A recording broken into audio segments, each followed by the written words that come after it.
Hey friends, welcome. We're your hosts, and we're a part of the Teenage Mindset, where we unravel the layers of adolescence experience, exploring the effects and challenges in mental health in teenagers. Today, we're here for our third episode. In this episode, we'll be interviewing Stephanie Zerbinos, an advocate on hormone health. Hi. Hi there. So, Can you hear me? yes. Perfect. I'm just walking, so if it cuts out or anything, just tell me. Yeah, all good, no problem. Thank you for being able to call us. No problem at all. I'm just trying to finish up some Christmas shopping and all the fun stuff. So I'm with my group right now. Could you kind of explain what you specialize in and like what you know? Yeah. So basically, I work for Children and Women's Hospital. But I'm in the business, so I'm not clinical, just so you know, and that'll just be the first thing off the bat is like I'm not clinical. I'm like the business side of things. Mm-hmm. But I got really interested in mental health because I suffered with mental illness when I was in my early to mid-teens, I would say. So I was diagnosed with anxiety disorder, and then that kind of went into depression. Mm-hmm. And then as I kind of made my way through into adulthood, and noticed like through pregnancy and like postpartum, like I started to kind of track down that a lot of my things were a result of hormone changes. Mm-hmm. And so I took a real keen interest in hormone health and BC Women's, and I kind of worked with them a little bit around some of the fundraising things and the work that they were doing around hormone health, but more from a voluntary perspective, because my kind of role at the hospital is to do major projects and things around technical, kind of all the background stuff that no one really sees happen. But it was just like, so it's just coincidence that I work at BC Women's as well, because it's not actually just like, I've not got a clinical role there, so you could never say that anything I say is gospel. It just is to me, because I've done so much self-work and research and reading into all things hormone, mental health and women's health. So that's kind of where my I feel expertise lie. But I have one of the things that I want to do is speak to teenage girls and girls going through hormone changes early in life, because I think if I'd have known what I know now, it would have set my life up for a completely different path. Yeah. And it's such simple things that are so critical that anyone can do, and it can change your life. Like, it's changed my life. I just wish it had changed it earlier, but I'm blessed that I figured it out. Yeah. At some point. Yeah. And what makes you guys so interested in, obviously you're female and probably going through all these challenges and seeing people go through these challenges right now, but is that what sparked your interest? Yeah, I personally, I feel like I don't know too much about a lot of I want to know more about mental health in general, and how it can be addressed, and how the things that can be done to help mental health, especially with girls. Yeah, I find that there's a lot of not misconceptions, but some stigma. Yeah. So I just kind of wanted to know more about that, and I feel like making a podcast about that could also help the people that want to know more about it and don't want to talk about it. Yeah, totally. Yeah. I mean, I think because I'm so passionate around hormones, and until you dive into hormones and you see kind of the changes. If you use me as a guinea pig, you go through from puberty, even pre-puberty, to puberty, to going into motherhood and pregnancy. Your body goes through waves and changes of hormones. And all your hormones, they come from your sex organs, but they also come from your brain. Yeah. So depletions in hormones and then peaks in hormones just send everyone on these crazy waves. Yeah. So I truly, to my core, believe that the majority of mental health issues in females and males down to hormone depletion or too many hormones. So Yeah. balancing that and kind of getting a track on that. And I think like you'll probably hear me talking because that's about like tracking moods is so important. Like having like keeping a calendar of just how you feel on every single day. And there's a ton of apps out there that you can do that with as well. But like it's so vital, and because you'll just see patterns and then you'll be like, oh my god, that makes so much sense. That was like 5 days before my period. You know what I mean? And then I felt like freaking awesome on X day and my skin looked amazing on X day. Well, that's because you're pumping out tons of estrogen and you are like basically primarily looking for a mate, so your skin looks better on those days. Do you know what I mean? Like we are animals at the end of the day, and that's kind of, if you track it like that, it's so interesting. Like I get so excited by it because it's just, it applies to everyone. Like exercise is better on certain days because you've got different hormones in your body. Like women have progesterone and estrogen and testosterone in their bodies, so there's certain things you can do at certain points in the month. But I get very excited by it. Yeah, and like that's good because I definitely think a lot of people don't know too much about that. They don't know. No. So I think it's good that. And I knew nothing at that age, and they just bummed me on a bunch of antidepressants. So that was what happened to me. Yeah. Well, I can't wait to meet you, though. Yes, thank you so much. No problem. I'll talk to you in a bit. Yeah, sounds good. Okay, bye. Okay. All right, hello, welcome to Teenage Mindset. Today we are here with a very special guest to discuss how hormones affect teenagers and their mental health. So would you like to give a background as to who you are? Yeah. Thank you. So my name's Stephanie. I work for the health authorities, but I've gone through my personal challenges from now, if I look back, probably from the ages of like 10, 11, all the way through to where I'm at now is 33. And just finding the things I've found and the work that I've done for myself, I feel like it's so important and need to share. So it started probably when I first went to the doctors. I started having panic attacks when I was about 17, and I was in a relationship that wasn't the best relationship, and I thought it was all down to that, but it was probably just the time in my life that I was going through. And I started to feel as though the floor was dropping beneath me. Like it was this kind of feeling of like, the doctor described it as derealization. And I remember speaking to my mum and saying, Mum, I feel like everything's a dream. Like I don't feel like anything of this is reality. Like it was just all fake. And eventually she said, okay, we'll take you to the doctors. So the first thing there was that my mum accepted that she couldn't solve it. Like she actually took me. So I went to the doctors, and the doctor said this thing I was having was called derealization. And just having a name for it was like, oh my God, thank God I'm not just like losing my mind. Like it felt like it was relatable. So that was like the first thing. And then they made me do an anxiety and depression questionnaire, which happens here in Canada too. By the way, I grew up in the UK. So I did that, and then they diagnosed me with anxiety disorder. So I was put on a beta blocker, which is basically something that slows your heart rate. And I was on those, and I was told to use them when I felt these feelings coming on. So that was fine, but I was like, well, this feeling is all the time, so what I'm going to do, take these tablets all the time. So when I went back for my review, they ended up putting me on antidepressants. So I was diagnosed with this anxiety disorder, put on antidepressants at the age of 17, and felt like I was fixed. But I didn't realise that I had no moods then. I was like numb to everything, and slowly felt my life like drifting away, like I didn't feel like me. So I moved to Canada when I was, just to skip forward a bit, I moved to Canada when I was 23, which was quite a drastic move to do at 23. I was actually 22 and then turned 23 in the July.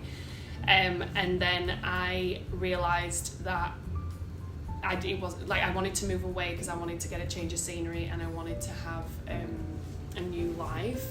So I came away, did that, and then I realised that didn't solve my anxiety and my depression either. So I was still on medications.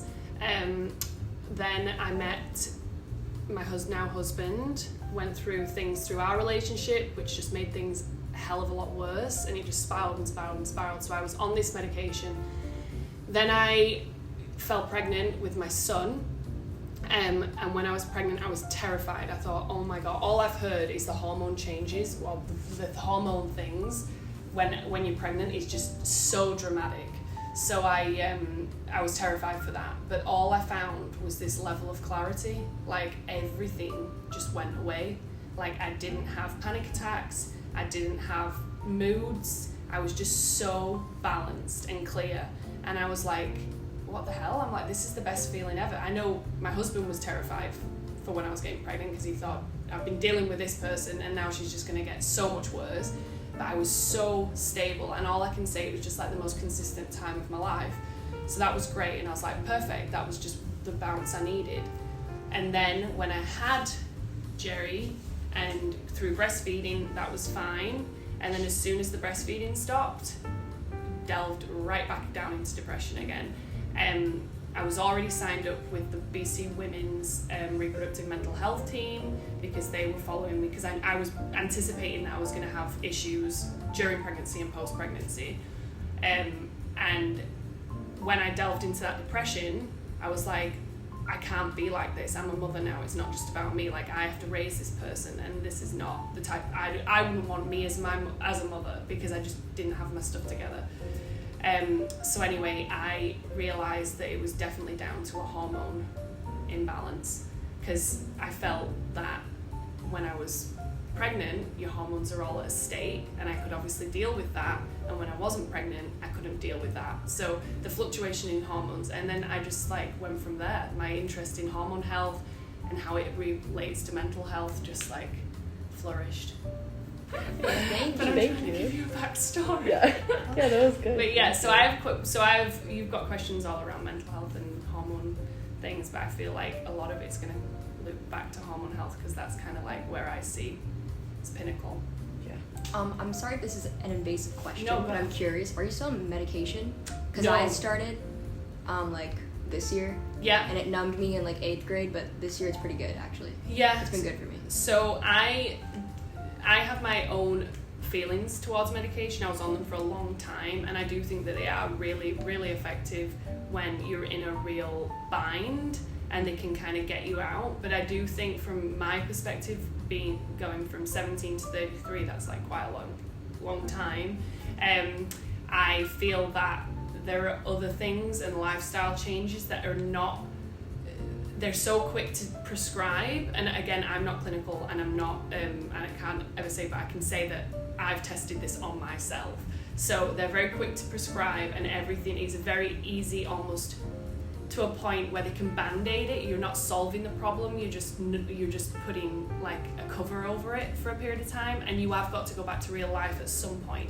So I feel like the work I've done to get my lifestyle changes in check, and to work on the inner me, and to figure out what's causing that problem, and not just put it all onto external influences, just actually like what's physically not right within me that's making me feel like this. Mm-hmm. Because I did go through periods in my life where things were like circumstantial depression, but versus depression that I had no idea where it was coming from. Like, nothing had physically happened to me really that would make me depressed, but I still felt like crap for periods of the time. Do you know what I mean? So I was like, when you go through those stages, you're like, actually something needs to be fixed. Like, could that potentially be an imbalance? And like, knowing what I know now, I would never go on an antidepressant ever again.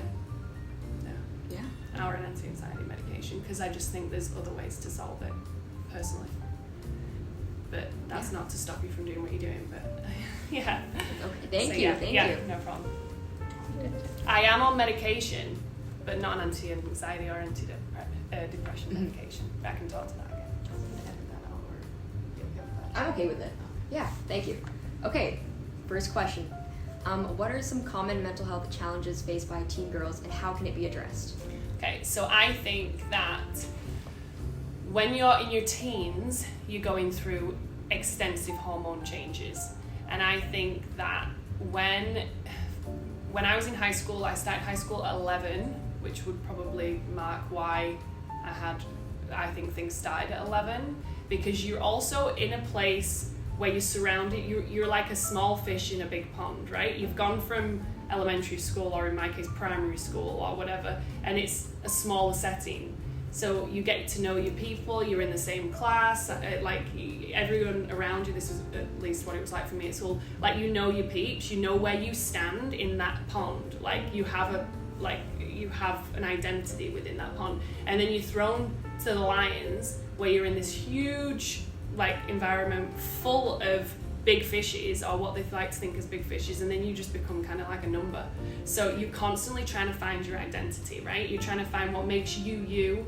You're trying to make yourself like stand out in a crowd, or you completely just whiz in to the sideline and just kind of watch. And I just think that those pressures that you're put under at that age cannot do any good for your mental health, like especially as a female when you're going through such drastic hormone changes. And as soon as you hit high school, well, as soon as you're born, basically your body is ramping you up for child rearing, your hormones are getting ready for like reproduction. And even at the way this is something I learned quite recently, but I have a daughter who's 2.5, and you usually find that little toddler girls are absolute brats. Like they're constantly screaming, they don't know how to regulate themselves, like they really struggle. And I've had a boy and I've had a girl, and I really see that with the difference with her. They always call it strong-willed, but really they're going through a toddler, it's called toddler puberty. So they go through a drastic change, and it was a woman in a playground that explained it to me, and then I did some research myself. But they're going through a hormonal change from the age of 0 to 3. So you'll often see 0 to 3 girls, like very maternal, they're always holding big dolls, they really like act like little women, and I see so much with her, because at the time I was like, oh my god, how am I going to deal with this child for the rest of her life? Like she's a handful.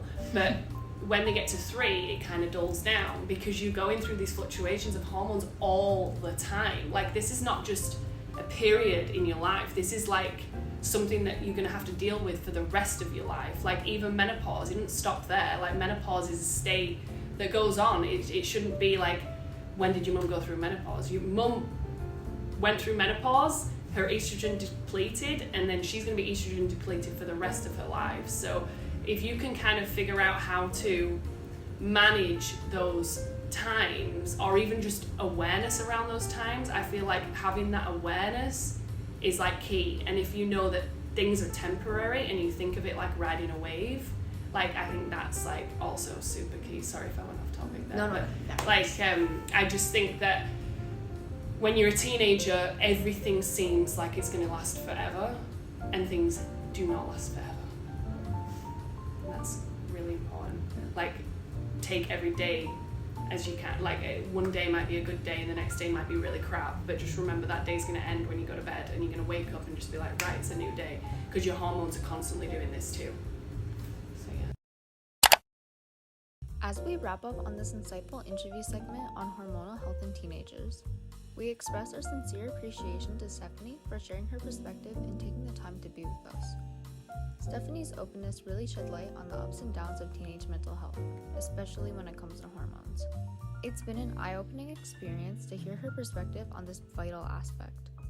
Thank you so much to Stephanie for contributing to this important conversation, and we look forward to further discussions that bring awareness and understanding to the forefront.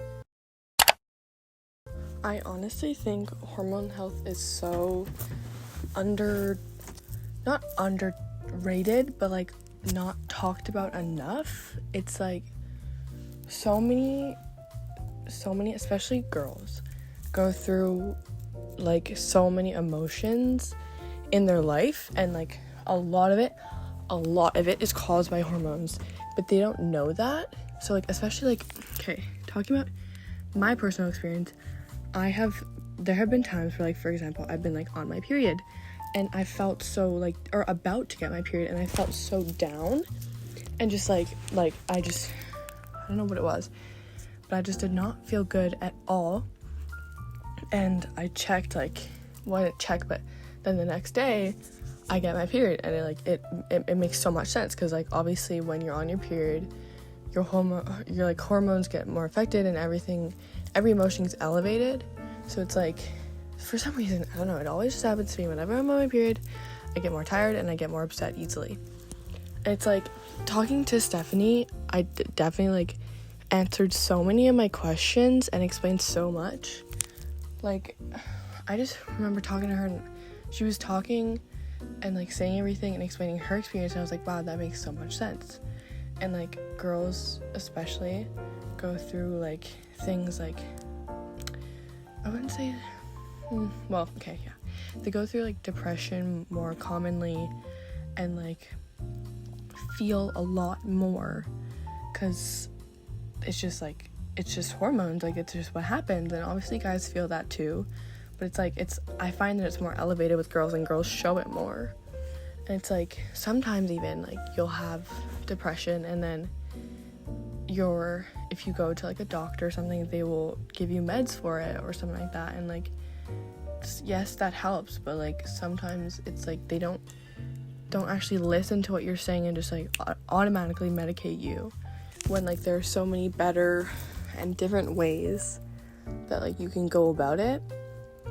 And like, I honestly, genuinely, I remember her mentioning about how it's so important to write down everything and to track like your moods, and like you'll notice that like there's a rhythm to it, like it happens like in similar times. And especially like, it's also like there's so many, it's going everywhere, but there are so many things that affect it.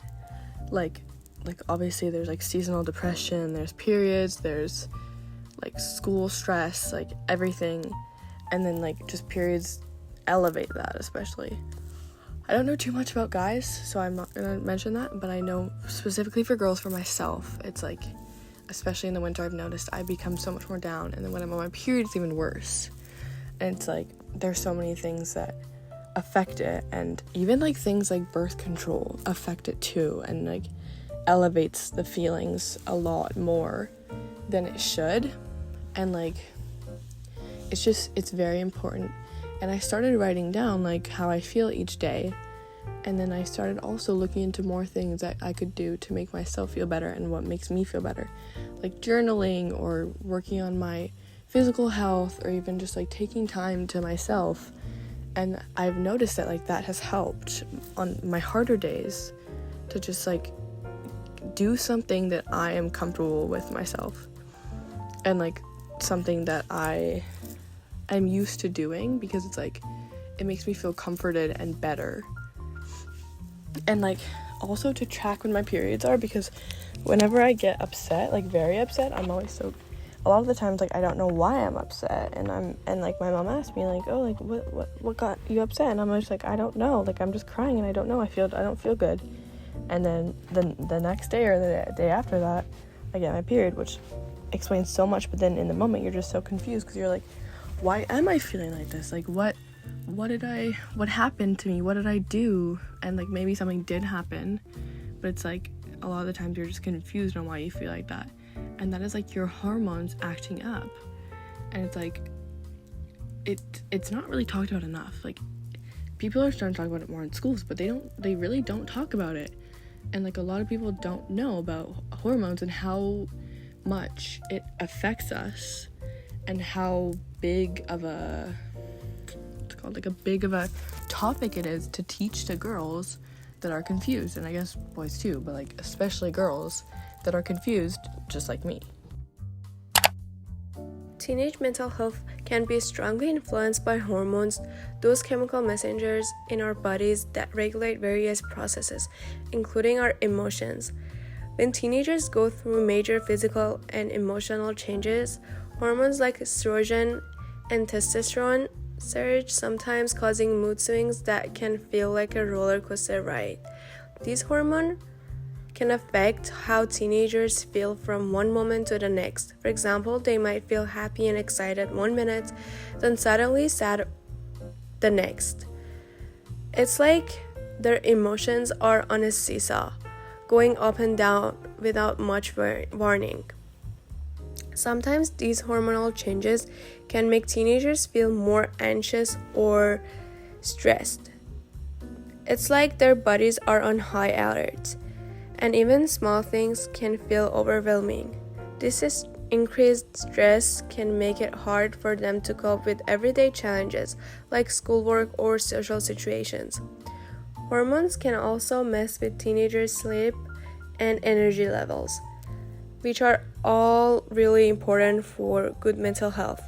If they're not getting enough sleep or not eating well, it can make them feel even more moody. When hormones are out of whack, it can also affect the way teenagers think and make decisions. They might find it hard to concentrate or feel like their brain is foggy. This can make it tough to focus in school or make smart choices about things like relationships or risky behaviors. Sometimes hormonal changes can make teenagers feel bad about themselves or their bodies. They might compare themselves to others and feel like they don't measure up, which can lead to issues like self-esteem and body image. Something that I want to take note of that Stephanie talked about was that when she was 17, she started having panic attacks, and she had this feeling of like she was in a dream and like everything, like nothing felt real around her. And then when she finally told her mom about going or like having panic attacks, her mom took her to the doctors, and the doctor named it derealization. And I definitely think that term isn't talked about enough. Like obviously, like I haven't done too much research on it, but that term, it's like it's honestly so common, but I feel like a lot of people don't know what it is because like obviously doctors know what it is, but like a lot of teens, like they don't have that word in the back of their mind or that word in their vocabulary that they talk about a lot. But it is honestly so common to feel derealization. Like what, like sometimes if I'm just like sitting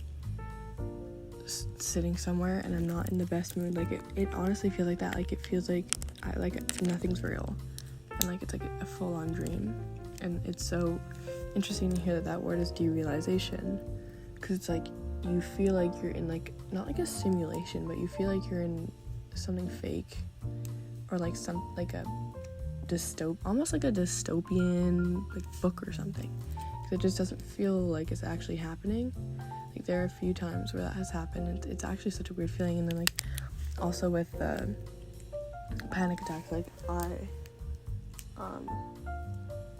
I have, obviously it's not super often, but I have had some before, and like at the time I obviously didn't know what they were, and I didn't want to say it was panic attacks because I didn't know, but it has happened before. It's just like it's such a weird feeling to have, and it's like if you keep it to yourself, then it's just, and then you're just kind of like you're holding it in, and then for me personally, it's like I'm worried it's gonna happen again if I don't like not address it, but like talk about it.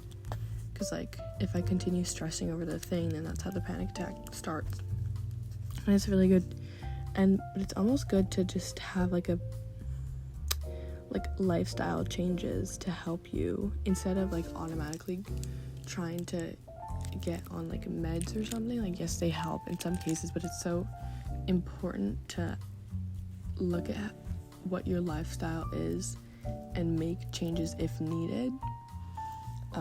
Like if you're not happy in a friend group that you're in or something like that, like you need to change that lifestyle for yourself to better yourself and like for you and the people around you, because obviously when you're not your best, like it affects everyone around you because you're not acting good towards them.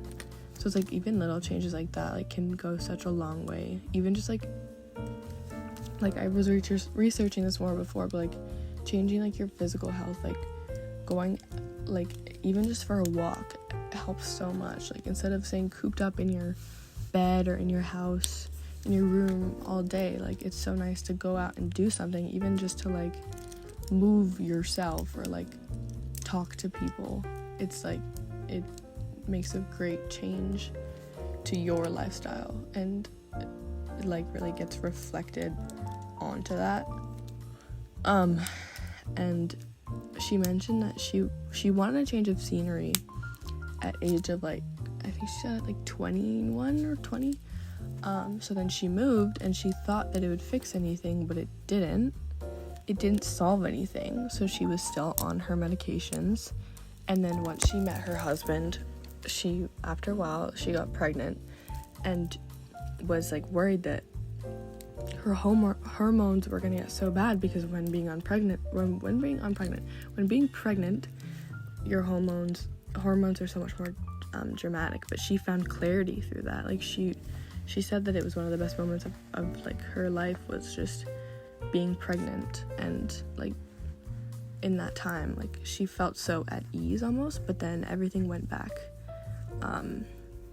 after like she gave birth, and she found that like making those lifestyle changes after that really helped her, like after that, like she realized the changes she needed to make herself the better version of her. And